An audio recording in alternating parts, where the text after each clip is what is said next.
तो चलिए इस वीडियो में बात करते हैं स्पेशल कैरेक्टर्स की।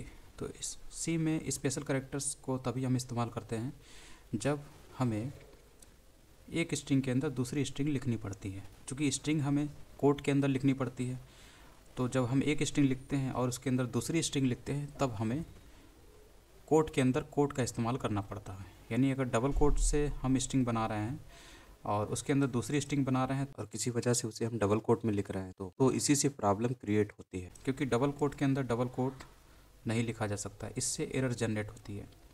तो इसी को अवॉइड करने के लिए हम लोग स्पेशल कैरेक्टर्स का इस्तेमाल करते हैं।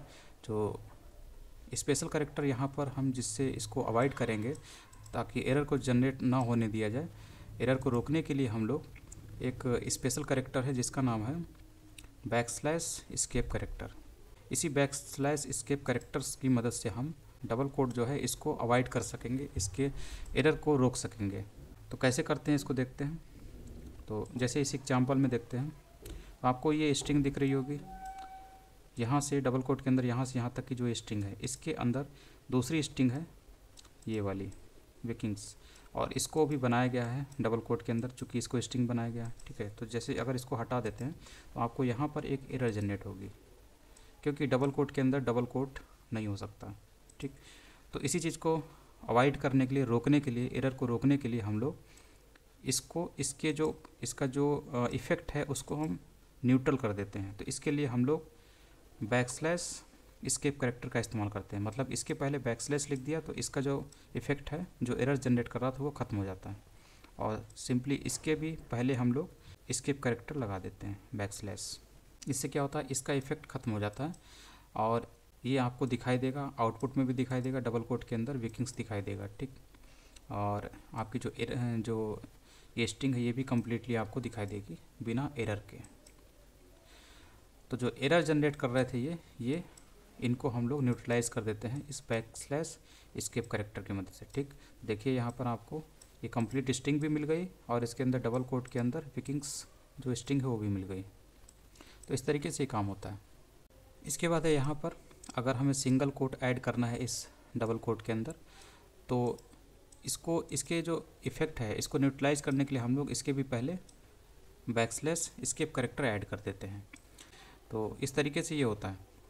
और अब जैसे कि मान लीजिए इसके पहले हम लोग ये चाहते हैं कि ये तो इट रहे, लेकिन हम लोग ये चाहते हैं कि हम लोग इसको प्रिंट कराना चाहते हैं। ठीक, तो इसके लिए हम लोग इसके इफेक्ट को न्यूट्रलाइज करने के लिए क्या करेंगे, एक और बैकस्लैश एस्केप कैरेक्टर ऐड कर देते हैं। ठीक, तो इससे हमारा ये वाला प्रिंट हो जाएगा और ये वाला प्रिंट नहीं होगा, क्योंकि इसका काम बस इसको न्यूट्रलाइज करना है। इस तरीके से होता है।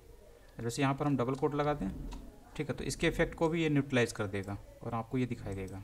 ठीक, तो जो ये कैरेक्टर होते हैं इनके इफेक्ट को बस न्यूट्रलाइज करने के लिए इसका इस्तेमाल किया जाता है, ताकि एरर जनरेट ना करें। इसको हटा देंगे तो ये एरर देने, यहाँ पर एरर आपको मिलेगी। ठीक, तो ये चीज़ आपको ध्यान रखनी है। इसके पहले जस्ट एस्केप कैरेक्टर ऐड कर देते हैं, बैकस्लैश एस्केप कैरेक्टर। तो बाकी सब इसी टाइप में है, यहाँ पर भी देखिए वो एग्जाम्पल दिया हुआ है। इसके अलावा कुछ अदर स्पेशल कैरेक्टर्स हैं जिनको देख लेते हैं। पहला है न्यू लाइन, इसको न्यू लाइन बोलते हैं, बैकस्लैश एन। इसका काम होता है कंट्रोल को नेक्स्ट लाइन पे जंप कराना। जैसे कि यहाँ पर लिखा हुआ न्यू लाइन, तो इससे क्या होगा, जो आगे वाला वर्ड है वो अगली लाइन पे जंप हो जाएगा, ना कि हेलो वाली सेम लाइन में ये लिखा जाएगा। ठीक है, अगली लाइन पे जंप कर जाएगा वर्ल्ड इसको लिखने से। तो आप जब इसको प्रिंट कराते हैं प्रिंट से टेक्स्ट इस एरे वेरिएबल को, ठीक, तो इससे आपका क्या हो जाता है, वर्ल्ड जो है अगली लाइन पे प्रिंट हो जाता है। सपोज आप इसको उठा के यहाँ पे रखिए, मान लीजिए आप यहाँ पे रख देते हैं। ठीक, तो इससे क्या होगा, ये जो LD है ये अगली लाइन पे प्रिंट हो जाएगा। तो कंट्रोल को नेक्स्ट लाइन पे जंप कराने के लिए ये बैकस्लैश एन का इस्तेमाल किया जाता है। तो ये देखिए नेक्स्ट लाइन पे आ गया, यह एक लाइन है, ये दूसरी लाइन से दूसरी लाइन पे LD आ गया, तो इसी के लिए इसका इस्तेमाल होता है। और इसके अलावा आपका बैकस्लैश ये टैब है, तो इससे आप जो स्पेस होता है उसको ऐड कर सकते हैं, टैब के बराबर स्पेस। तो ये दोनों जो बीच में गैप दिख रहा है ये बैकस्लैश T लिखा हुआ है, तो टैब के बराबर स्पेस करने के लिए आपका ये इस्तेमाल होता है। अगर डबल T करेंगे तो इससे आपका एक और इतना बड़ा स्पेस इनके बीच में बन जाएगा।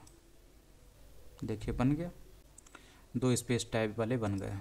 तो ऐसे करके कर सकते हैं। उसके बाद है ये नल वाला है, ठीक। तो ये नल का काम क्या होता है, ये जो स्ट्रिंग होती है जिसको सिंगल कोट में कैरेक्टर्स लिखे गए हैं, तो स्ट्रिंग बनाने का दूसरा तरीका था। तो इसको हम लोग करली ब्रैकेट के अंदर लिखते हैं और ये इंड है, इसको बताने के लिए हम लोग यहाँ पर नल कैरेक्टर को ऐड करते हैं। तो इसमें भी वही है। तो इसकी स्ट्रिंग की इंड को बताने के लिए हमें इंड में ये लिखना पड़ता है। तो ये सब इसके यूज हैं। उसके बाद है स्ट्रिंग फंक्शंस। तो स्ट्रिंग फंक्शंस का मतलब होता है कि सी में कुछ फंक्शंस भी होते हैं जो कि स्ट्रिंग पर अप्लाई होते हैं, स्ट्रिंग के बारे में कुछ इन्फॉर्मेशन देते हैं। तो ये फंक्शन कहाँ पर है, स्ट्रिंग डॉट एच नाम की हेडर फाइल या लाइब्रेरी में मौजूद हैं। तो जब हम इन फंक्शंस का इस्तेमाल करेंगे तो उससे पहले हमें इस फाइल को, लाइब्रेरी को, हेडर फाइल को हमें अपने प्रोग्राम में ऐड करना पड़ेगा। ऐड कैसे करते हैं, has include studio string dot H, जैसे स्टूडियो डॉट एच लिखते हैं वैसे स्ट्रिंग डॉट एच लिखते हैं इसको ऐड करने के लिए, ठीक है। तो पहला फंक्शन जो आपको दिख रहा होगा वो लेंथ पता करने के लिए होता है, स्ट्रिंग की लेंथ। इसके लिए str len फंक्शन का इस्तेमाल करते हैं। जैसे यहाँ पर आपकी स्ट्रिंग दी हुई है डबल कोट के अंदर और ये कैरेक्टर एरे बनाया गया है, एरे ऑफ कैरेक्टर्स, जो कि एक स्ट्रिंग को दिखाने के लिए इस्तेमाल होता है। तो यहाँ पर जो आपको स्ट्रिंग दिख रही है इसकी लेंथ पता करने के लिए हम लोग यहाँ पर इस्तेमाल करते हैं str len फंक्शन को। और इसमें हम लोग इस एरे जो वेरिएबल है कैरेक्टर एरे जो है इसको हम लोग यहाँ पे डाल देते हैं। तो एरे में मौजूद जो स्ट्रिंग है उसकी लेंथ हमें पता चल जाती है। तो इसमें कितने कैरेक्टर्स हैं वही इस स्ट्रिंग की लेंथ होती है। तो 26 कैरेक्टर हैं, ABCD Z तक 26 कैरेक्टर्स होते ही है। तो इसकी लेंथ कितनी आ गई, यहाँ से हमें लेंथ पता चल जाएगी 26 str len की मदद से। और ये परसेंट फॉर्मेट स्पेसिफायर है जो कि बताता है कि इसकी जो वैल्यू होगी इंटीजर टाइप की। तो इसीलिए यहाँ से आपको क्या मिल रहा है, इंटीजर टाइप का। तो यहाँ पे 26 आ गया, ठीक। और इसके बाद और भी फंक्शन है, एक साइज ऑफ है। साइज ऑफ फंक्शन जो होता है वही काम करता है जो कि str len फंक्शन का काम होता है। थोड़ा सा अंतर होता है, साइज ऑफ जो है आपको जो लास्ट में स्ट्रिंग के नल वैल्यू होती है उसके बारे में उसको भी काउंट करता है, वो बताता है, ठीक। इसलिए आपको अगर इसको हम इसके ऊपर str len फंक्शन का इस्तेमाल करते हैं, ठीक है, मतलब इस स्ट्रिंग में कितने कैरेक्टर से पता करने के लिए, तो ये चीज़ यहाँ पे दी जाती है। तो इससे आपको जो आंसर मिलेगा वो कितना मिलेगा, 26 मिलेगा। लेकिन अगर आप यहाँ पर साइज ऑफ मेथड फंक्शन का इस्तेमाल करेंगे तो इसमें आपको नल कैरेक्टर्स ऐड होता हुआ दिखेगा और इससे आपको क्या मिलेगा, साइज ऑफ में जब हम ये देंगे आपको 27 कैरेक्टर मिलता है, 26 से एक ज़्यादा, क्योंकि नल कैरेक्टर भी ऐड होता है इसमें। तो साइज ऑफ और str len दोनों एक ही जैसा आउटपुट देते हैं, बस अंतर ये है कि साइज ऑफ में आपको नल कैरेक्टर की काउंटिंग भी दिखती है, ये नल कैरेक्टर, ठीक है, यहाँ पे दिया हुआ यही चीज़ है यहाँ पर, और इसमें कुछ नहीं है। और एक चीज़ इंपॉर्टेंट ये दी हुई है कि जो साइज ऑफ होता है वो हमेशा मेमोरी साइज, जो बाइट में जो मेमोरी साइज होती है उसको रिटर्न करता है, वो एक्चुअल स्ट्रिंग लेंथ को रिटर्न नहीं करता। जैसे कि यहाँ पर देखिए, यहाँ पर जैसे इसने 50 दिया है तो यहाँ पर जितने कैरेक्टर्स होते हैं, ठीक, तो यहाँ पर तो आपको 26 कैरेक्टर दिया हुआ है, ठीक। तो साइज ऑफ जो होता है, साइज़ तो आपको साफ साफ दिख रहा है, साइज़ का मतलब ही होता है कि वो इसकी क्या बताएगा, साइज ही तो बताएगा, ठीक। तो ये आपको 50 दिख रही है, तो ये जो होती है मेमोरी साइज होती है बाइट में। तो 50 बाइट की मेमोरी साइज है जो कि इस स्ट्रिंग को कैप्चर करके बैठी हुई है, मतलब ये स्ट्रिंग उस 50 साइज के मेमोरी साइज पे बैठी हुई है, 50 बाइट की मेमोरी साइज पर, ठीक। तो size of will always return the memory size in bytes, ठीक। ये इंपॉर्टेंट है, ये स्ट्रिंग की एक्चुअल लेंथ नहीं बताता है। अब यहाँ पर एक कन्फ्यूज़न हो रही होगी कि इसमें जो है वो 26 हैं, तो यहाँ पर भी तो आपको कितना मिलना चाहिए, 27 यहाँ मिला तो यहाँ भी 27 मिलना चाहिए। लेकिन आप यहाँ पर देखिए, यहाँ पर पहले से फिक्स कर दिया गया किसकी, इसमें कितने आइटम हैं, ठीक है। तो आगे का वैकेंट है लेकिन साइज़ तो एलोकेट हो गई है, इसीलिए आपको यहाँ पर साइज ऑफ अल्फ़ाबेट से आपको 50 मिल रहा है, क्योंकि ये साइज़ के बारे में बताता है, ठीक है। और ये जो आपका कैरेक्टर के बारे में बताता है कि कितने कैरेक्टर्स हैं, जितने कैरेक्टर्स हैं उतने आपको दिख रहे हैं। लेकिन मेमोरी एलोकेशन यहाँ से आपको पता चल रहा है, ठीक। तो मेमोरी एलोकेशन के बारे में ये आपको बता देता है, साइज ऑफ अल्फ़ाबेट ये बता रहा है कितने स्पेस बने हैं, और ये उन स्पेसेस से बनी हुई जो साइज़ है उन स्पेस के लिए जो साइज़ बनी हुई उसको ये बताता है, इसीलिए यहाँ पर 50 दिया हुआ है।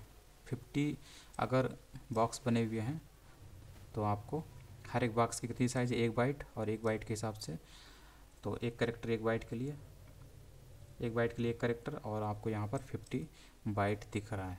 ठीक, तो साइज़ आप क्या होता है, ये बाइट मेमोरी साइज़ बताता है इन bytes, not the actual string length. String की एक्चुअल लेंथ नहीं बताता, एक्चुअल लेंथ तो 26 ही है। ठीक, तो जितना इसने कैप्चर कर रखा है एक्स्ट्रा स्पेस 50 बाइट का, ये उसको बताता है साइज आप।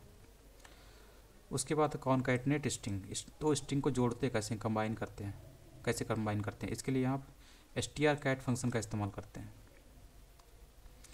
तो एक स्ट्रिंग ये हो गई जिसको इस एरे से बनाया गया, दूसरी स्ट्रिंग ये जिसको इस एरे से बनाया गया, दोनों को ऐड करने के लिए आप strcat फंक्शन का इस्तेमाल करते हैं, str1 str2। ठीक, पास करते हैं इस मेथड में, बने बनाए मेथड में, इनबिल्ट मेथड में।